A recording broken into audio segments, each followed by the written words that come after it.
मेरे भैया मेरे चंदा मेरे अनमोल रतन, तेरे बदले मैं ज़माने की कोई चीज़ न लूं। जानती हूँ ज़्यादा अच्छा नहीं गाती हूँ, आवाज़ भी बहुत ज़्यादा अच्छी नहीं है, लेकिन ये मेरा एक ऐसा फेवरेट गाना है जिसको मैं आज राखी के दिन ही नहीं बल्कि लगभग रोज़ ही सुनती हूँ और गुनगुनाती हूँ। तो हेलो दोस्तों, स्वागत है आपका बी रियल बी सिंपल की इस नई वीडियो में।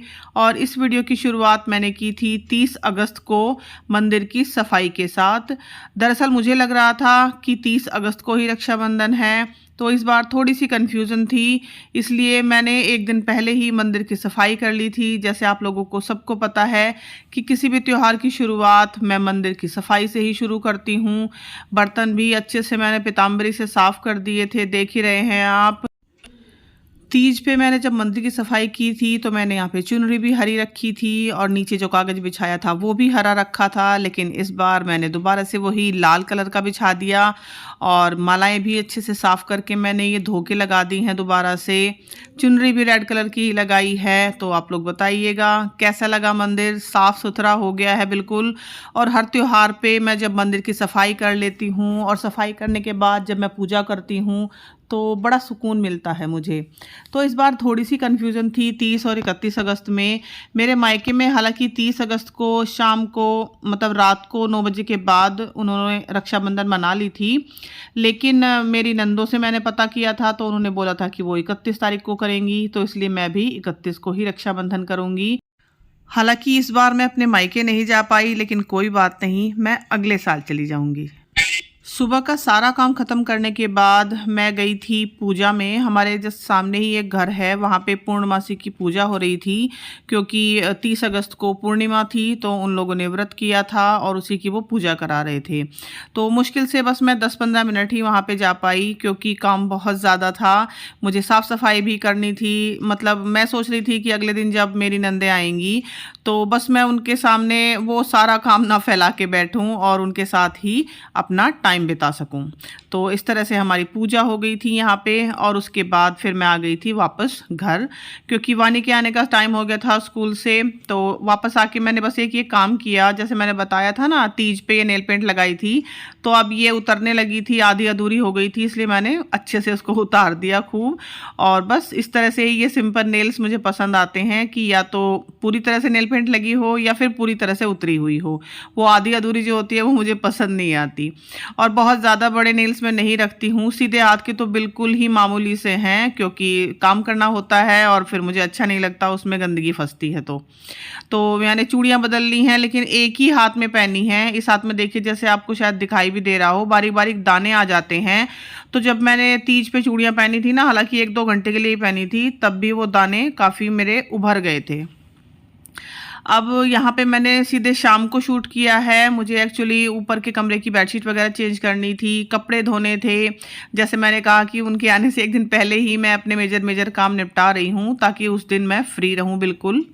और यहाँ पे कुछ मिर्चें मैंने सूखने के लिए रखी हैं, इनके मुझे चिली फ्लेक्स बनाने हैं और मिर्च का पाउडर भी बनाना है। थोड़ा सा पुदीना भी मैंने सुखाया है और वॉशिंग मशीन मैंने लगा दी है। जब तक वॉशिंग मशीन में पानी भर रहा था तब तक मैंने अंदर वाले कमरे की बेडशीट्स चेंज कर दी हैं। छोटे बेड पे तो मैंने यही रखी है जो मैं नॉर्मली बिछाती हूँ। ये 2 हैं मेरे पास, मैंने पहले भी बताया है आपको, एक ही तरह की 2 बेडशीट्स हैं। और डबल बेड के लिए मैंने ये बिछाई है येलो कलर की। मैंने ये मीशो से ली थी, करीब 1.5 से 2 साल हो चुके हैं। और पूरा कमरा मतलब जितना भी मैं समेट सकती थी उतना मैंने समेट दिया है। हस्बैंड की मशीनें वगैरह यहाँ पे रखी हुई हैं, तो इन सबको मैंने इस तरह से करके रख दिया है ताकि बस ये एक कोने में रहें। और छोटा छोटा जो काम था सफाई का, यहाँ पे जैसे छोटे छोटे जाले लग जाते हैं या धूल मिट्टी हो जाती है, सब मैंने क्लियर कर दिया। झाड़ू पोछा अच्छे से हो गया इस कमरे में। तो शाम के वक्त ही मैं ये सब काम कर रही हूँ ताकि अगले दिन फिर मुझे भाग दौड़ी ना करनी पड़े। यहाँ पे ये जो सामान था इसको एक कोने में कर दिया है ताकि थोड़ी सी जगह यहाँ पे बेड के पास मुझे खाली मिल जाए, यानी कि जब कोई मेहमान आए तो एकदम से बस ये ना हो कि जहाँ भी पैर रखे वहाँ सामान ही रखा हुआ है। तो इस तरह से यहाँ पे बेडशीट वगैरह मैंने चेंज कर दी, कुशन सब चेंज कर दिए। और इस तरह से मैं बेडशीट बिछाती हूँ। मैं अंदर टक करके नहीं बिछाती, बहुत ही कम बिछाती हूँ अंदर टक करके। इससे क्या होता है कि जैसे अगर हमारे बेड पे थोड़ा बहुत कहीं कुछ लगा भी हुआ है या बेड बहुत पुराना हो गया है, कहीं से टूट फूट गया है, तो वो भी इससे छुप जाता है। बाकी सबकी अपनी अपनी चॉइस है, मैं इस तरह से ही बिछाती हूँ। और अब ये कमरा हो गया है हमारा बिल्कुल गेस्ट रेडी। यहाँ पे मैंने सब कुछ अच्छे से क्लीन कर दिया है, चादरें चेंज कर दी हैं। और अभी टाइम मैं आपको दिखाती हूँ, करीब 6 सवा 6 का टाइम हुआ होगा। और यहाँ पे इस बेड के नीचे भी खूब अच्छे से मैंने अंदर तक सफाई कर दी है। जैसे मैंने कहा, झाड़ू पोछा सब लग चुका है यहाँ पे। तो अब ये कमरा बिल्कुल रेडी है। और हाँ, ये देखिए 6:15 बजे हुए हैं। अब मुझे धोने हैं कपड़े, क्योंकि मैंने कहा जैसे कि मैं सारा काम निपटा लेना चाहती हूँ आज ही। तो अब इस कमरे को करते हैं बंद और अब हम धोते हैं कपड़े। यहाँ से भी बेडशीट वगैरह निकली हैं, नीचे वाले बेड पर से भी मैं निकाल के लाई हूँ। तो कपड़े खूब सारे हो गए हैं, इसीलिए मैंने इसी टाइम मशीन लगा दी है, ताकि करीब 1 से 1.5 घंटे में ये कपड़े धुल जाएंगे और उसके बाद मैं रात का खाना वगैरह बना लूँगी। तो अब हम धोते हैं कपड़े। और इसके बाद मैंने शूट की थी अगले दिन की क्लिप, लेकिन उससे पहले मैं आपको ये दिखाना चाहती हूँ। देखिए टाइल्स यहाँ पे जो गिर रही है ना, ये इस दीवार की, अब एक टाइल्स और गिर गई है वहाँ पे। अब नीचे आके जब तक कपड़े धुलने के लिए मैं लगा के आई हूँ, तब तक मैंने ये नीचे की बेडशीट भी चेंज की है। और ये मैंने पहली बार बिछाई है, फ्लिपकार्ट से मैंने मंगाई थी, सिर्फ 400 रुपये की है। और ये डबल बेड की बेडशीट है, क्योंकि ये जो मेरा बेड है ये सिंगल से थोड़ा बड़ा है, जिसको दीवान बेड बोलते हैं। तो इसको मैं इस तरह से बिछा देती हूँ ताकि एक तरफ से ये टक इन हो जाए और दोनों तरफ से इस तरह से खुली रहे। यहाँ पे मैं जब ऊपर से आई थी तो ऊपर वाले बेड में से ही तौलिए भी निकाल कर लाई थी नए, क्योंकि मेहमान आते हैं तो नए तौलिए तो रखने ही होते हैं घर में। तो इसलिए मैंने वो भी निकाल के रख दिए हैं। और यहाँ पे हो गई है हमारी बेडशीट बिल्कुल रेडी। ये वाला कमरा भी हमारा बिल्कुल गेस्ट रेडी हो गया है। तो ज़्यादा मैंने कुछ चेंज नहीं किए, ज़्यादा कोई सजावट नहीं की, ज़्यादा कोई साफ़ सफाई भी नहीं की, क्योंकि वो मैं हर दिन करती ही रहती हूँ। बस बेडशीट वगैरह मैंने चेंज की और इसी से सारे कमरे का लुक बदल गया। मैं जब तौलिया रखने गई थी बाथरूम में, तो यहाँ पे मैंने देखा था कि नहाने की साबुन ख़त्म हो रखी थी, तो मैं वो भी रख रही हूँ। इस तरह से ये पैक आता है ना साबुन का, तो इसको मैं अलग अलग करके रख देती हूँ जब भी लाती हूँ। नहीं तो फिर जब भी हमें चाहिए होती है, वो उसी टाइम पे हमें कैंची ढूंढनी पड़ती है और वो कभी कभी मिलती भी नहीं है हमें। और अब रात में कपड़े मैंने धुल दिए थे। और उस दिन जैसे मैंने बताया कि पूर्णिमा थी, तो उस दिन शायद आप लोगों में से बहुतों को पता होगा कि उस दिन फुल मून, ब्लू मून कुछ करके कहा जा रहा था कि चांद अपने आकार से थोड़ा ज़्यादा बड़ा दिखाई देगा उस दिन। और वाकई में दिखाई दे रहा था। तो मैं पहले तो रोशनी में ही शूट करने की कोशिश कर रही थी, लेकिन फिर बाद में मैंने लाइट सब वगैरह सब बंद की और उसके बाद मैंने शूट किया। और वाकई में कैमरा में तो मतलब मैं कहूँ कि शायद 2% या 4% भी इसकी खूबसूरती नहीं आ रही है। जब मैं अपनी आंखों से इसको देख रही थी ना सीधे, तो चांद इतना खूबसूरत लग रहा था कि बस पूछिए मत। और रात को करीब 11-12 बजे के आसपास तो इतनी बेहतरीन चांदनी फैली हुई थी छत पे कि क्या ही कोई बल्ब रोशनी करेगा। तो बस चांद को निहारते हुए हमारा सारा काम भी हो गया, कपड़े मेरे सारे धुल गए। तो बस मैं कल के लिए अब निश्चिंत हूँ। और ये कपड़े मैं कल फोल्ड कर लूँगी, या जब भी मुझे टाइम मिलेगा तब कर लूँगी।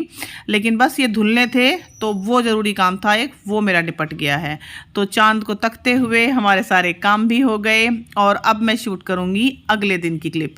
तो यहाँ पे है ये सुबह सुबह अर्ली मॉर्निंग करीब 6 बजे की क्लिप।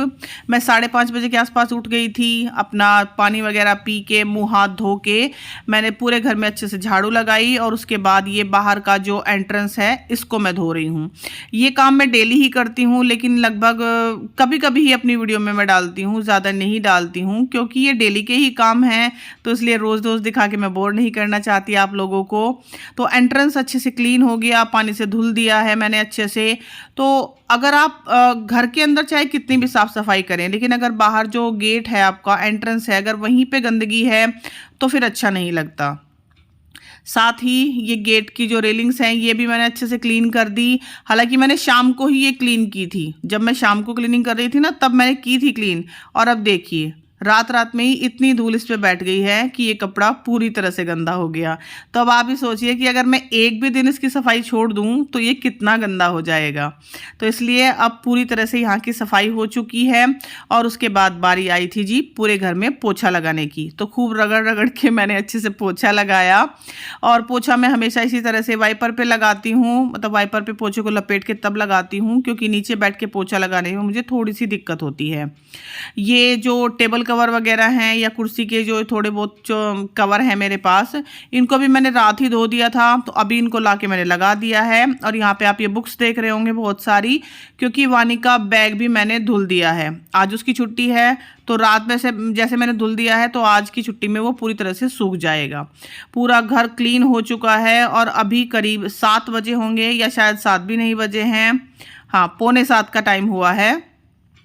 उसके बाद फ़ौरन मैं नहा धो ली थी और उसके बाद की मैंने अपनी पूजा, आज रक्षाबंधन की पूजा।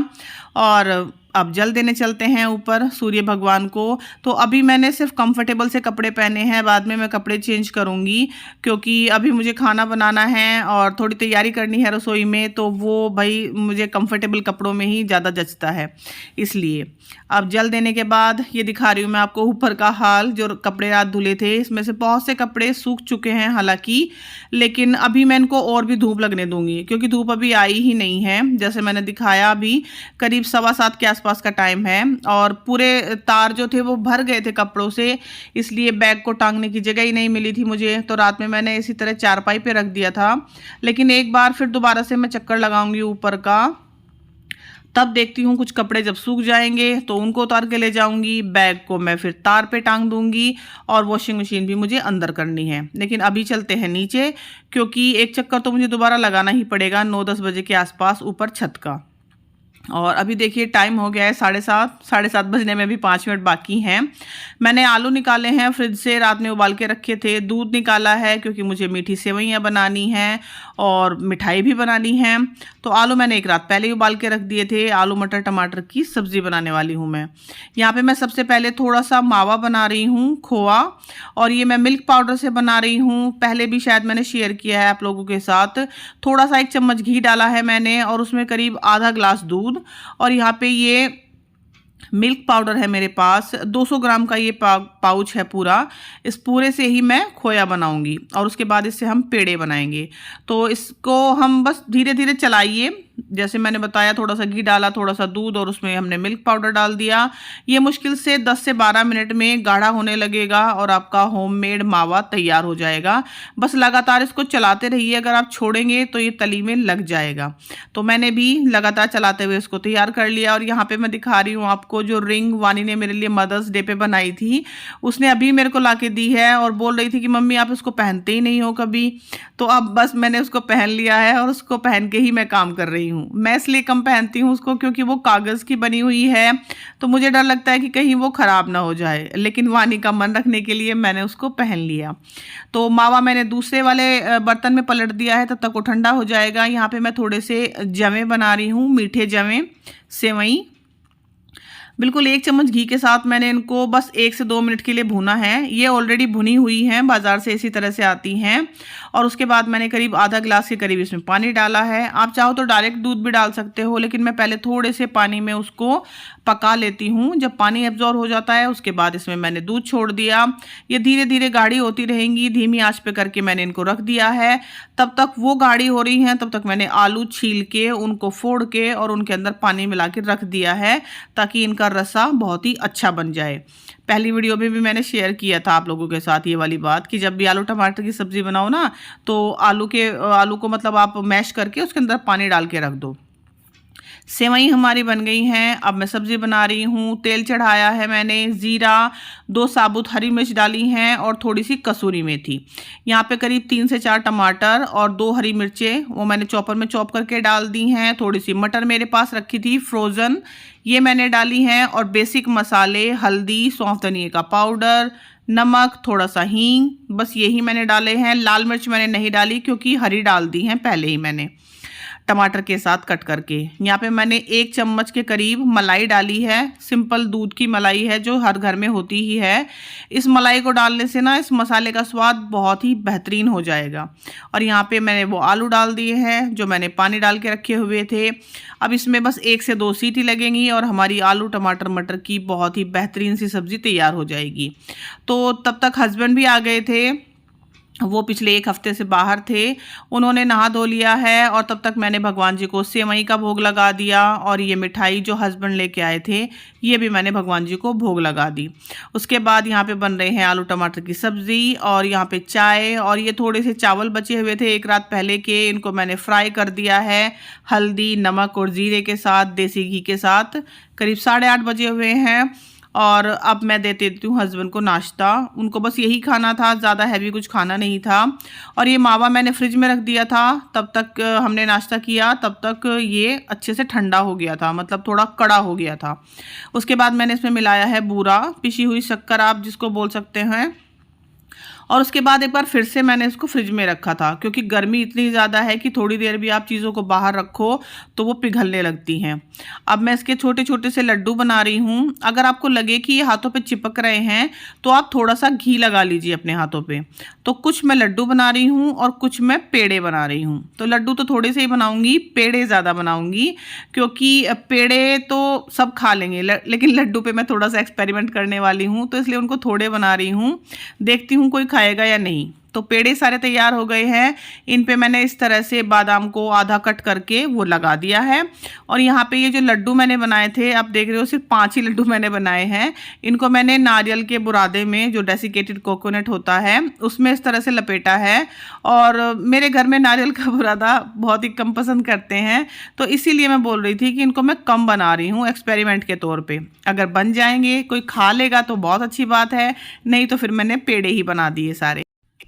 और इस तरह से हमारी ये होममेड मिठाई तैयार हो गई है। हालांकि हस्बैंड मिठाई लेके आए हैं, लेकिन फिर भी मैं घर पे थोड़ी सी मिठाई बनाना चाहती थी जिससे भगवान जी को भी भोग लग जाए और हम लोग राखी भी बांध पाएँ।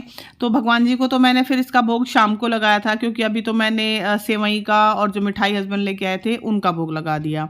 तो देखिए बाज़ार में तो बहुत मिठाइयाँ मिलती हैं, हम लोग लाते भी हैं, ऐसी बात नहीं है, लेकिन फिर भी जब हम अपने हाथ से कुछ बनाते हैं और वो भी इतना आसान, जो इतनी जल्दी बन जाए, ज़्यादा उसमें चीज़ें भी नहीं लगी, तो बहुत अच्छा लगता है। मुझे तो बहुत अच्छा लगता है। आप लोग भी अपने भाइयों के लिए ज़रूर कुछ ना कुछ ऐसा बनाएं जो आपने अपने हाथ से बनाया हो। बाज़ार से तो हम मिठाई हमेशा लाते ही हैं, तो ये वाली मिठाई आप लोग भी ट्राई कीजिएगा। बहुत जल्दी बन जाती है और स्वाद भी बहुत लगती है। तो बस इस मिठाई को बनाने के बाद हम लोगों ने थोड़ी देर बैठा, आराम किया। और यहाँ पे मैं तो कुछ पुरानी तस्वीरें आप लोगों के साथ शेयर कर रही हूँ। ये पिछले साल की तस्वीरें हैं। ये वानी के दोनों चाचा हैं जिनको वो राखी बांध रही है। और ये है 2018 की तस्वीर, हम सब भाई बहनों की, जब मैं अपने घर गई थी, मेरी बहनें आई थी सब मायके राखी बांधने के लिए। ये मेरी फेवरेट तस्वीर है मेरे भाई के साथ। तो देखिए ऐसा होता है कि कभी कभी हम एक बहन जा पाती है, कभी कभी हम सारी बहनें इकट्ठा हो जाती हैं। और ये है मेरा भतीजा जो इसी साल हुआ था, मतलब दिसंबर में हुआ था, तो इस बार इसको भी राखी बंधेगी। और ये देखिए मेरे भाई की जब वो छोटा था उसकी तस्वीर। तो दोनों बाप बेटे की शक्ल बिल्कुल हूबहू एक जैसी है। और ये मेरा छोटे वाला भाई है अपने भतीजे के साथ, और ये है भाई और भाभी। और ये पिक्चर्स मैं इसलिए शेयर कर रही हूँ क्योंकि ये मेरी बहुत ही यादगार पिक्चर्स हैं। इन पिक्चर्स को देख के मुझे याद आता है कि शायद इतना मैं दोबारा कभी हंसी भी नहीं हूँ। ये छोटे वाले भाई के साथ मेरी पिक्चर्स हैं, तो ये मेरी गैलरी की सबसे बेस्ट पिक्चर्स हैं जो मैंने सेव की हुई हैं। और इसके साथ ही मैं आपको दिखाती हूँ मोनिका की तस्वीर, क्योंकि मैं वहाँ पे भी जाती हूँ, मेरी बेटी राखी बांधती है वहाँ पे, लेकिन इस बार नहीं जा पाई। इन दोनों ही भाई बहन ये कहते हैं आपस में खूब लाड प्यार है इनका। और अब मेरी नंद आ गई थी तो हमने चाय पानी पी ली है। उस दौरान तो मैंने कुछ भी शूट नहीं किया था। मेरे बंदे की सही कह रहे सुनोगे क्यों? बैठे तो हो जाओ। मुझे घंटे तक बैठा नहीं आ लो, रहा। बनवाओ भाई तेरा।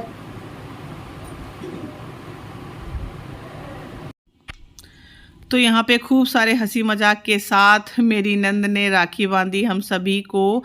बेटा इस वक्त मेरा कॉलेज जा चुका था, उसकी आज छुट्टी नहीं थी, उसकी एक दिन पहले छुट्टी थी एक्चुअली। हालांकि शाम को 5 बजे तक राम आ गया था और उसकी बुआ जी ने जाने से पहले उसको भी राखी बांध दी थी। तो यहाँ पे बस हंसी मजाक के साथ हम लोगों का राखी सेलिब्रेशन चल रहा है। और वानी कह रही थी कि बुआ जी आप तो मेरे जितनी हो, मतलब हाइट में, तो वो बता रही थी कि मैं तेरे जितनी नहीं हूँ, तो मेरे जितनी हो गई है। और जीजा जी काफ़ी थक गए थे इसलिए वो आकर लेट गए थे और हस्बैंड को जाना था, तो इसलिए बस वो तो अब थोड़ी देर में निकल जाएंगे। पहली बार ऐसा हुआ है कि सब मतलब मेरी नंदे घर आई हैं और मेरे हस्बैंड को जाना पड़ रहा है, नहीं तो वो कभी भी नहीं जाते हैं अपनी बहनों को छोड़ के इस तरह से। लेकिन आज उनको बहुत ज़रूरी काम था इसलिए उनको जाना पड़ा। और बहुत से लोग पूछते हैं कि आपकी रियल नंद हैं या रियल सिस्टर हैं या कुछ ऐसा मतलब टर्म वो बोलते हैं, लेकिन मुझे इन सारी बातों के बारे में कुछ भी नहीं मालूम। मुझे सिर्फ इतना पता है कि ये मेरे हस्बैंड की बहन है और मेरी नंद है।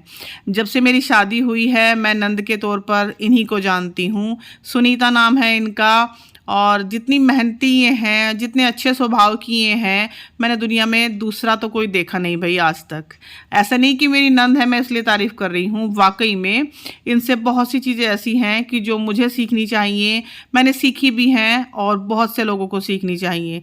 जितनी मेहनत ये करती हैं मैंने नहीं देखा कि कोई दूसरा करता होगा, मैं भी शायद उतनी मेहनत नहीं कर पाती हूँ। और इन दोनों भाई बहनों का प्यार आपस में इतना ज़्यादा है। हालांकि ये 5 बहनें हैं और सभी से बहुत अच्छा मेल जोल है, सभी के यहाँ बहुत अच्छा आना जाना है, लेकिन पता नहीं क्यों सुनीता से कुछ अलग ही तरह की वाइब है, मेरी भी और मेरे हस्बैंड की भी। इन दोनों भाई बहन की जितनी आपस में पड़ती है ना, इतनी शायद किसी की भी नहीं आपस में पड़ती है। और यहाँ पे खूब हंसी मजाक के साथ वो मुझे भी राखी बांध रही हैं और वो वानी की फेवरेट मिठाई लेके आई हैं, जो मैंने 15 अगस्त के व्लॉग में आप लोगों से साथ शेयर किया था ना कि वानी को बहुत पसंद है वो मिठाई। तो मेरी नंद खूब ढूंढ के उसी मिठाई को लेके आई हैं। और उसके बाद फिर जब उनको याद आया बाद में कि बड़े वाली दीदी की राखी भी वो लेके आई हैं, तो उसके बाद उन्होंने फिर उनकी राखी हम सबको बांधी। तो बस यहीं पे मजाक हो रही थी कि मैं तो छोटी हूँ तो इसलिए मेरी राखी तो तुमने बैठ के बंधवा ली, लेकिन बड़े वाली जो हैं वो बड़ी हैं ममता दीदी, तो उनकी राखी तो आपको खड़े खड़े ही बंधवानी पड़ेगी। उसके बाद इन लोगों ने मतलब सुनीता दीदी ने हम सबको ममता दीदी की राखी बांधी। और ऐसा ही होता है हमेशा, क्योंकि सारी नंदे तो एक साथ आ नहीं पाती हैं, मुझे नहीं याद कि कभी भी सारी एक साथ आई हों। और बस ऐसा ही होता है कि सुनीता दीदी आ जाती हैं और सबकी राखी बांध देती हैं। इसी तरह से जैसे मैंने अपने मायके के बारे में भी बताया कि कभी कभी तो ऐसा होता है कि हम सारी बहनें चली जाती हैं, कभी होता है कि कोई एक बहन चली गई, बस उसी वही सबके लिए राखी बांध देती है। और वानी को भी जाना था इस बार, जैसे मैंने बताया मोनिका के घर, उनके पापा को वानी राखी बांधती है मेरी सास की जगह, लेकिन जब मैं नहीं जा पाई तो वो भी नहीं जा पाई। लेकिन कोई बात नहीं, मैं अगले साल चली जाऊंगी और वो मेरे साथ तभी चली जाएगी। और उसके बाद राखी बंधवाने के बाद हस्बैंड ने एक बार जाने से पहले सबके साथ फ़ोटो सेशन कराया। और यहाँ पे देखिए वानी और उसकी बुआ जी एक ही हाइट की लग रही हैं। तो हम लोगों ने खूब फ़ोटो सेशन वगैरह कराया और उसके बाद मैं और सुनीता करीब 1-1.5 घंटा बैठे रहे, खूब सारी हमने बातें की। उस दौरान कैमरा मेरे आसपास भी नहीं था। फिर बाद में मैंने खाना बनाया, सब्ज़ी तो मैंने पहले ही बना ली थी, सेवैयाँ बना ली थी। अब मैं बना रही हूँ पूरियाँ, और इसमें मैंने सिर्फ बेसन डाला है, थोड़ा सा नमक और थोड़ी सी अजवाइन, और ये हमारी थाली तैयार हो गई है। रायता मैंने बना दिया था, वो मैंने शूट नहीं किया। उसमें मैंने सिर्फ बूंदी डाली है, काला नमक, थोड़ा सा भुना जीरा और हरा धनिया मेरे पास रखा हुआ था, थोड़े से चिली फ्लेक्स, ये मैंने डाले हैं। और रायता दीदी को बहुत पसंद आया था, हालांकि सारा ही खाना उन्हें पसंद आया, लेकिन रायता उनको खास तौर से पसंद आया। ये मिठाई भी जो मैंने बनाई थी भगवान जी के लिए निकाल दी है पहले, फिर दीदी की प्लेट में भी रख दी थी मैंने। हालांकि उन्होंने खाई नहीं क्योंकि कह रही थी कि बहुत मीठा हो रहा है भाभी। और यहाँ पे सलाद मैंने काट दी, प्याज वो लोग खाते नहीं हैं इसलिए मैंने सिर्फ टमाटर और खीरा ही काटा है। और टमाटर अब इतने सस्ते हो चुके हैं कि हम इनको सलाद में खा सकते हैं। तो यहाँ पे हमारी ये सिंपल सी थाली, इसमें रायता है, बेसन वाली पूरी है, मीठी सेवई की खीर है, आलू टमाटर मटर की खूब अच्छी सी कसूरी मेथी में छुकी हुई सब्जी है, और ये हमारी होममेड मिठाई। तो बहुत ज़्यादा तामझाम मैंने हालांकि नहीं किया, लेकिन इतना ही खाना अगर मैं बना पाई तो ये भी बहुत ज़्यादा फ्लेवरफुल था। क्योंकि तबीयत कुछ दिनों से मेरी ढीली चल रही है, लेकिन उसके बावजूद भी अगर आप इतना भी कर देंगे ना, इतना भी बना देंगे, तो यकीन मानिए सामने वाला खुश हो जाएगा। ज़रूरी नहीं है कि आप हर बार पनीर ही बनाओ या हर बार नान बनाओ या हर बार आप पराठे बनाओ। इस तरह से सिंपल जो इंडियन थाली होती है ना, वो भी आप ट्राई करके देखिए, सामने वाला आपकी वाह वाह कर उठेगा। और जीजा जी को और दीदी को बहुत ज़्यादा पसंद आया खाना। खूब पेट भर के हमने खाना खाया और उसके बाद खाना खाने के बाद भी मैंने कुछ शूट नहीं किया। करीब 2 घंटे 2.5 घंटे बैठ के मैंने और सुनीता ने खूब बातें की, खूब, जितनी हम कर सकते थे। शाम को करीब 5 बजे, जैसे मैंने बताया, मेरा बेटा आ गया था, उसको भी उन्होंने राखी बांधी और बस फिर चाय पानी पी के वो लोग करीब 5:30 बजे निकल गए थे। और ये सब सामान मैं दिखा रही हूँ, दीदी लेके आई थी, जोड़े लेके आई थी 2 अपने भाई भतीजों के लिए, और मिठाई लेके आई थी खूब सारी। और उनके जाने के बाद सारा घर अस्त व्यस्त है, फैला पड़ा है सब कुछ, लेकिन मैंने कुछ भी समेटा नहीं, कुछ भी नहीं संगवाया। क्योंकि जब बेटी या बहन घर से जाती है तो कुछ देर तक आप ऐसे ही रहने दें, लगता है कि हाँ कोई आपके घर आया था, नहीं तो साफ़ सुथरा ऑर्गेनाइज घर तो हमेशा ही रहता है।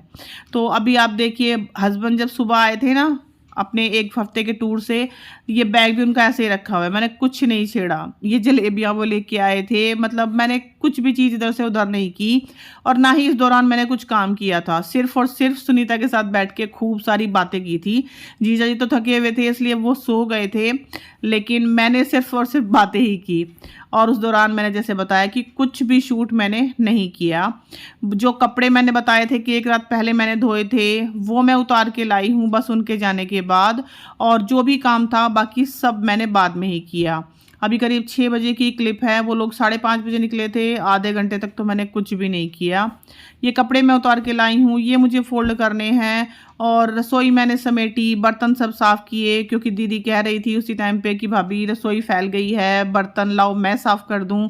लेकिन मैंने कहा ये काम रोज़ होते हैं, रोज़ मैं रसोई साफ़ करती हूँ, रोज़ बर्तन साफ़ होते हैं, रोज़ कपड़े फोल्ड होते हैं, ये सब हो जाएगा। लेकिन फ़िलहाल हमारा बातें करना ज़रूरी है, क्योंकि वो 1 साल में 1 बार आती हैं राखी के लिए, और इस बार तो वो रात को भी नहीं रुकी, वरना हर बार वो रात को ज़रूर रुकती हैं। तो बस यही थी मेरी एक सिंपल सी राखी की वीडियो। कैसी लगी आप लोगों को बताइएगा, और अगर पसंद आई हो तो प्लीज़ मेरे चैनल को सब्सक्राइब ज़रूर कीजिएगा और इस वीडियो को एक लाइक भी दे दीजिएगा। चलती हूँ, दोबारा मिलूँगी, तब तक अपना खूब सारा ध्यान रखिएगा आप लोग।